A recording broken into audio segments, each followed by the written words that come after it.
नमस्कार दोस्तों, बहुत बहुत स्वागत है आपका अपने चैनल एकलव्य स्टडी पॉइंट पे। और मेरा नाम है सचिन। आज हम पढ़ने वाले हैं क्लास 10th की ज्योग्राफी और हमारा तीसरा अध्याय है जिसका नाम है जल संसाधन। ठीक है, तो इस पूरे अध्याय में हम पढ़ेंगे जल के बारे में, पानी के बारे में, वाटर। ठीक है, तो स्टार्ट करते हैं हम अपनी वीडियो को। सबसे पहले आपके सामने पॉइंट है कि भाई हम सब जानते हैं कि जल ही जीवन है। बिना पानी के कुछ भी यहाँ पर पॉसिबल नहीं है अगर इस दुनिया में रहना है। ठीक है, तो इसलिए कहा गया है कि पानी जीवन देता भी है और पानी जीवन लेता भी है। अब कैसे जीवन देता है ये सब हम जानते हैं कि हमारे जितने भी डेली हमारे काम होते हैं, खाना पीना, उठना, नहाना, धोना, ठीक है, ये सब किससे होता है? पानी से ही होता है। ठीक है, तो इसलिए ये हमारे जीवन का एक हिस्सा है। ठीक है, अगर पानी ना हो तो हमारा जीवन भी नहीं है।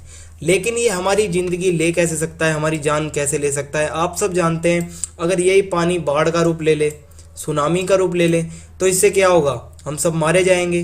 तो इसलिए कहा गया है कि पानी जीवन देता भी है और पानी जीवन लेता भी है। दूसरा पॉइंट है आपके सामने कि जो हमारी पूरी दुनिया है, ठीक है, जो हमारी पूरी पृथ्वी है, हमारी पृथ्वी का जो जितना बड़ा ये गोला है, इसमें 75% पानी है। आपने देखा होगा वर्ल्ड मैप में जितना नीला नीला दिखाई देता है उस वो पूरा 75% पानी है। और जितने जो हमारे स्थल के भाग हैं, जो देश हैं, ठीक है, वो सब क्या है? वो है स्थल का भाग। और 25% है सिर्फ स्थल।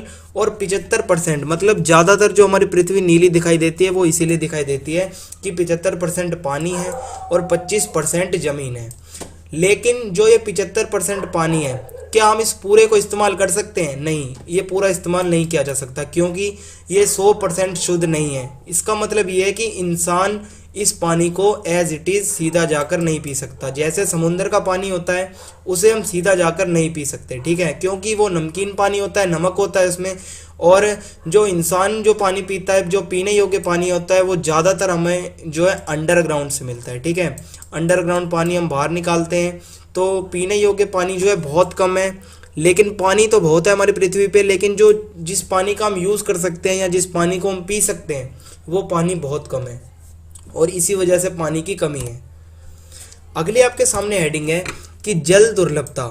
तो भाई जल दुर्लभता का मतलब आता है कि जल की कमी, पानी की कमी। ठीक है, तो इसका सीधा सा मतलब यही होता है कि पानी की कमी होना। और पानी की कमी क्यों हो सकती है? ठीक है, पानी में जो कमी आती है उसके क्या कारण है? पहला कारण तो भाई ये है जनसंख्या वृद्धि।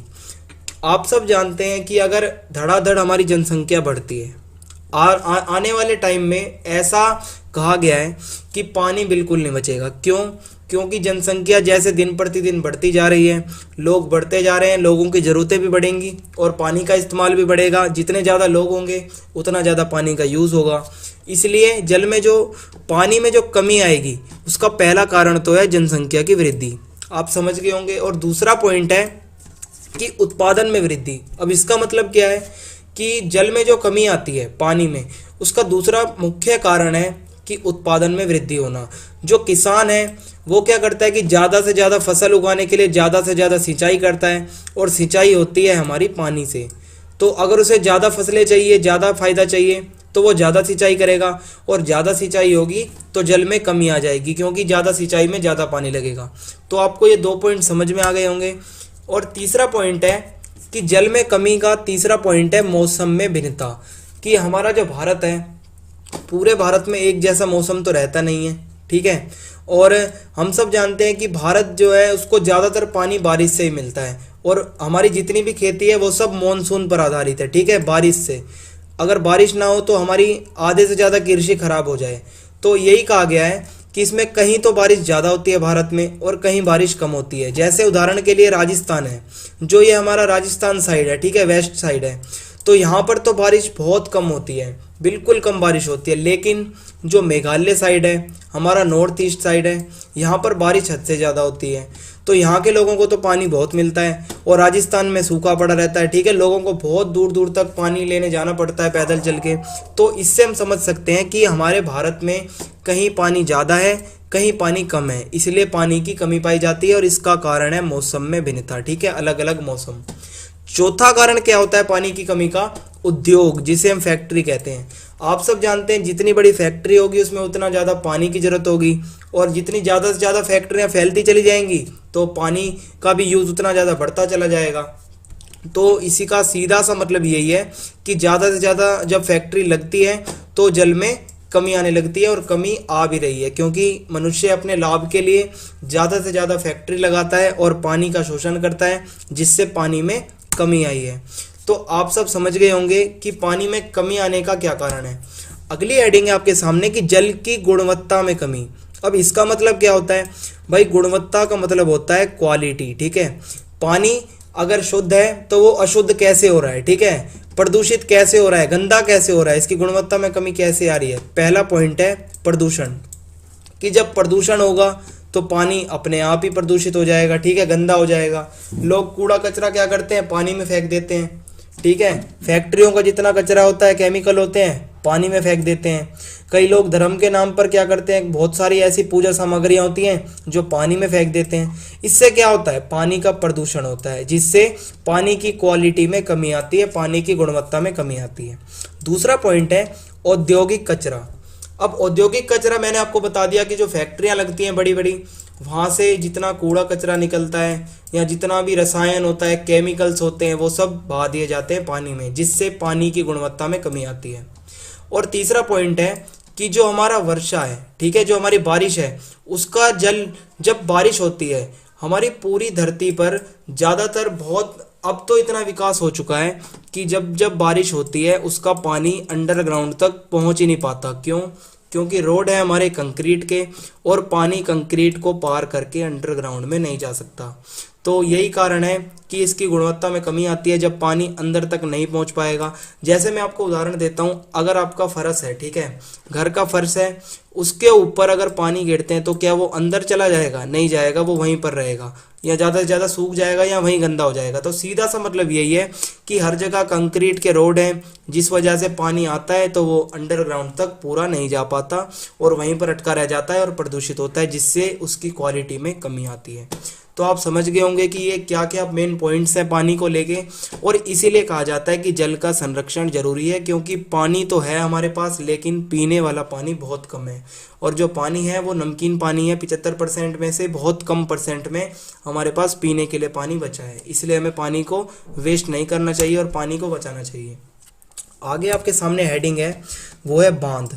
बांध किसे कहते हैं? इसे हम दूसरा नाम से भी जाना जाता है कि बहुउद्देश्य परियोजना, ठीक है। बांधों का क्या मतलब होता है कि जो नदी होती है उसकी स्पीड को कम करने के लिए और इस बड़ी नदी को अनेक छोटे छोटे भागों में बांटने के लिए क्या किया जाता है? बांध बनाए जाते हैं। जैसे आपके सामने ये फोटो है कि पीछे से बड़ी नदी आती है, और जब ये बांध बना दिया जाता है तो ये 3 भागों में बट गई है यहाँ पर, ठीक है। और इससे क्या होता है कि नदी की स्पीड में भी कमी आती है। और बांध जो बनाया जाता है उसका मेन कारण है, बांध का जो प्रयोग होता है, पहला तो ये होता है इससे बिजली उत्पादन की जाती है, ठीक है, इस पानी से बिजली बनाई जाती है टरबाइन लगा के। और दूसरा पॉइंट है कि बाढ़ नियंत्रण होता है इससे। क्यों? क्योंकि अगर नदी ज़्यादा बड़ी होगी उसका बहाव तेज होगा, और प्लस अगर बारिश भी तेज हो गई तो वो नदी बाढ़ का रूप ले सकती है। इसलिए बांध बनाए जाते हैं, जिससे बड़ी बड़ी जो नदियां होती हैं उनको छोटी छोटी नदियों में बांट दिया जाता है। और तीसरा कारण क्या होता है? सिंचाई की जाती है, कि ये जो पानी आता है जितना भी, इसको अलग अलग भागों में बांटकर और खेतों तक ले जाया जाता है, और इससे सिंचाई भी की जा सकती है। तो आपको समझ में आ गया होगा कि बांध के क्या प्रयोग हैं और बांध क्यों बनाए जाते हैं। और इसे बहुउद्देश्य परियोजना इसलिए किया जाता है क्योंकि इसको बनाने के कोई एक उद्देश्य नहीं है, बांध 2-3 उद्देश्यों से बनाया जाता है, इसलिए इसे बहुउद्देश्य परियोजना भी कहते हैं। अगली आपके सामने हेडिंग है कि बांधों से नुकसान क्या होता है। कि हमने बांध तो बना दिया, इसका हमेशा फायदा ही नहीं होता, इसका कुछ नुकसान भी होता है। तो पहला तो ये होता है कि भाई जलीय जीवन पर प्रभाव पड़ता है। जलीय जीवन कौन सा है? जो हमारे मछलियाँ हैं, ठीक है, मछलियाँ हैं, कछुए हैं, केकड़े हैं, उन सब का क्या होता है कि जब वो एक साथ रहते हैं और जब बांध बनने से वो नदियाँ 2-3 भागों में बंट जाती हैं, तो कोई मछली इधर चली जाती है, उधर चली जाती हैं, या बहुत सारी मछलियाँ मर जाती हैं, क्योंकि ये कंक्रीट का बनाया जाता है पूरा, जितना भी ये डैम होता है हमारा बांध, ठीक है। तो इससे जलीय जीवन प्रभावित होता है। दूसरा पॉइंट, वनों की कटाई की जाती है, कि बांध बनाने के लिए जब जगह कम पड़ती है तो जंगलों को काटा जाता है, ठीक है, ये भी एक नुकसान है।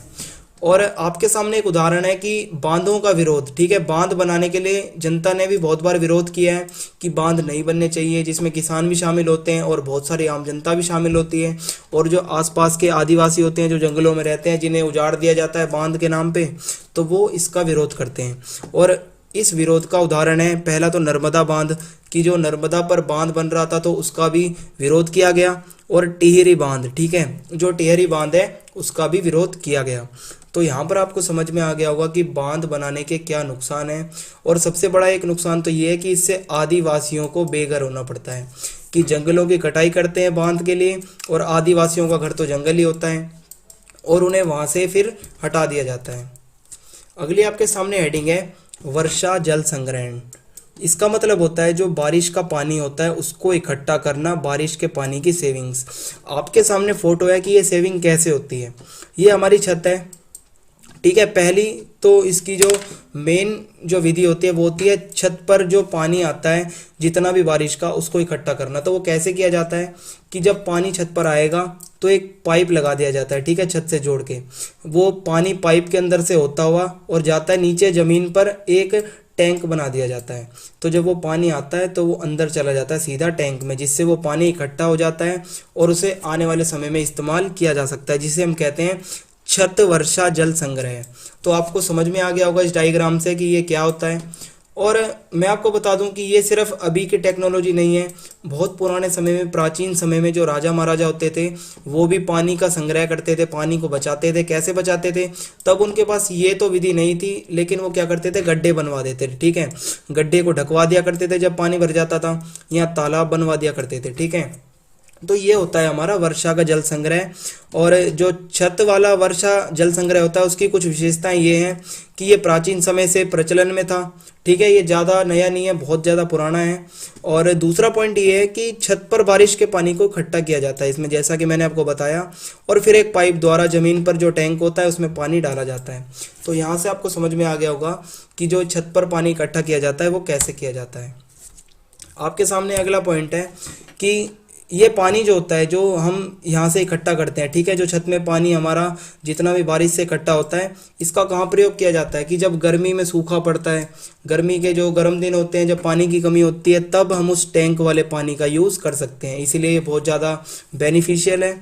और अगला पॉइंट है कि वैज्ञानिक जो हमारे साइंटिस्ट हैं उन्होंने भी कहा है कि जो बारिश का पानी हम स्टोर करते हैं ये पूरी तरीके से शुद्ध होता है। अगर इसे थोड़ा सा फिल्टर करके इस्तेमाल किया जाए तो हम इसका इस्तेमाल कर सकते हैं, और ये अच्छा ऑप्शन हो सकता है जिससे कि पानी को बचाया जा सकता है। और अगला पॉइंट आपके सामने है कि आज भी वर्षा जल संग्रह किया जाता है। भाई आज तो और ज़्यादा ज़रूरी है, क्योंकि जनसंख्या दिन प्रतिदिन बढ़ती जा रही है, और अगर पानी को नहीं बचा के रखेंगे तो वो पिएंगे क्या। तो इसलिए आज भी वर्षा जल संग्रह किया जाता है। और हमारे देश में मैं आपको बता दूं, दो ऐसे क्षेत्र हैं, एक तो कर्नाटक और दूसरा तमिलनाडु।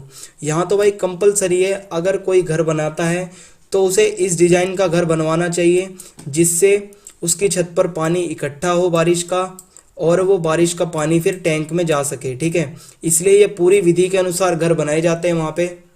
और तमिलनाडु में तो खासकर विशेष ध्यान दिया जाता है इस बात पे कि जो छत पर पानी इकट्ठा होता है जितना भी बारिश का, उसका इस्तेमाल किया जा सके। अगला आपके सामने पॉइंट है कि बांस ड्रिप सिंचाई, ठीक है। बांस ड्रिप सिंचाई जो होती है ये की जाती है मेघालय में, हमारे देश में ये मेघालय में की जाती है। और इसमें क्या किया जाता है कि जो झरने होते हैं, ठीक है, जो पहाड़ों से झरने आते हैं, वहाँ पर बांस लगा के, और बांस पाइप का काम करते हैं, तो वो बांसों के अंदर से जो है पानी आता है और वो पानी खेत तक जाता है, जिससे सिंचाई की जाती है, ठीक है। इसे हम कहते हैं बांस ड्रिप सिंचाई, जिसमें झरनों का पानी होता है वो बांस के अंदर से जाता है और बांस पाइप का काम करता है, और वो पानी जाता है हमारा सीधा खेतों में। तो यहाँ से आपको समझ में आ गया होगा कि पानी का क्या महत्व है और पानी का संरक्षण क्यों जरूरी है और कैसे किया जा सकता है। अगर आपको वीडियो पसंद आई हो तो चैनल को सब्सक्राइब जरूर करें और बेल आइकन को आप दबा दें, ताकि आने वाली जितनी भी वीडियोस हैं उसके अपडेट्स आपको मिल सकें। और वीडियो को लाइक ज़रूर करें, और जितने भी आपके डाउट्स हैं ज्योग्राफी से रिलेटेड आप कमेंट बॉक्स में डालें, हम उसका रिप्लाई करेंगे। और दोस्तों में ज़्यादा से ज़्यादा ये वीडियो शेयर करें। और मैं आपको बता दूं कि हमारा 10th क्लास का सोशल साइंस का कोर्स स्टार्ट हो चुका है और जल्दी सभी सब्जेक्ट कवर कर दिए जाएंगे। वीडियो पसंद आई हो तो लाइक एक बार ज़रूर करें। धन्यवाद। जय हिंद, जय भारत।